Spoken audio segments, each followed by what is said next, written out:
children, and we've gathered here today. Bonjour mon frère, ma sœur. Que la paix du Seigneur soit avec toi ce matin, ce samedi 26 décembre 2020. Comme nous l'avons commencé il y a quelques jours, nous voulons rendre grâce à notre Dieu en cette fin d'année pour les grandes choses qu'il a réalisées dans nos vies. Et tout en espérant encore que sa main intervienne dans nos vies. Il y a une parole que le roi Josaphat, le roi de Juda, a déclarée dans une situation qui était compliquée pour lui. Il était menacé par plusieurs peuples qui ont fait une coalition contre Juda et contre son roi. Et il a prié son Dieu.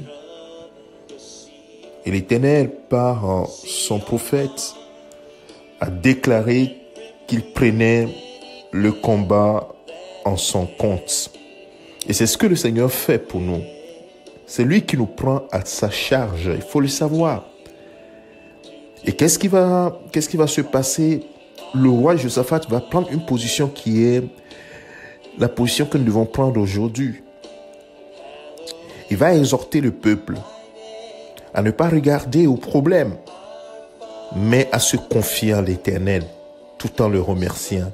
Il dit dans 2 Chroniques chapitre 20, verset 20, la Bible dit le lendemain, après que le Seigneur lui ait fait la promesse, et que le Seigneur leur ait dit de ne pas s'effrayer, de ne pas avoir peur, il dit au peuple, le lendemain, ils se mirent en marche de grand matin pour le désert de Tekoa. À leur départ, Josaphat se présenta et dit, « Écoute-moi, Juda et habitants de Jérusalem. Confiez-vous en l'Éternel, votre Dieu, et vous serez affermis. Confiez-vous en ses prophètes, et vous réussirez. » Et qu'est-ce qu'il va faire dans la suite? Il va, puis d'accord avec le peuple, il nomma des chantres qui, revêtus d'ornements sacrés, et marchant devant l'armée, célébraient l'Éternel en disant « Louez l'Éternel, car sa miséricorde durera toujours. » Ils n'ont pas demeuré dans la peur. Au contraire, ils ont commencé à louer Dieu, à louer l'Éternel, leur Dieu, pour sa miséricorde, car sa miséricorde durera toujours. Et c'est ce que tu dois faire, c'est ce que nous disons. Loue l'Éternel. Réjouis-toi devant l'Éternel, remercie-le d'avance parce que le Seigneur a prévu des grandes choses, il t'a fait des promesses.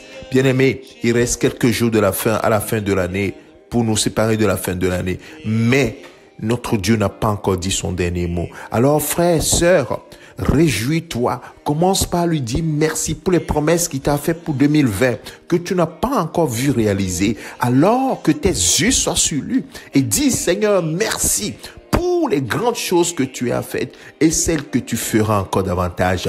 Et loue-le, parce que ce Dieu-là est puissant et glorieux. Et quand Josaphat et le peuple de Juda étaient en train de faire ça, Dieu a mis une embuscade dans le camp de ses ennemis. Et quand ils sont arrivés sur le champ de bataille, il n'y avait plus que des cadavres.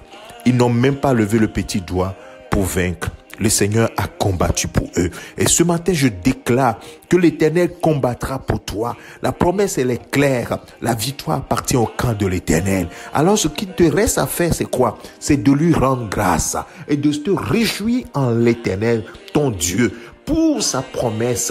Parce que Dieu fera ce qu'il a dit. Il est fidèle à sa parole. Alors, ce matin, réjouis-toi et ne t'effraie surtout pas. Aie la paix dans le cœur, mon frère, ma sœur. Le Seigneur est vivant. Il n'a pas changé. Il est le même hier, aujourd'hui, éternellement. Certainement. Et surtout en Jésus-Christ, nous sommes plus que vainqueurs.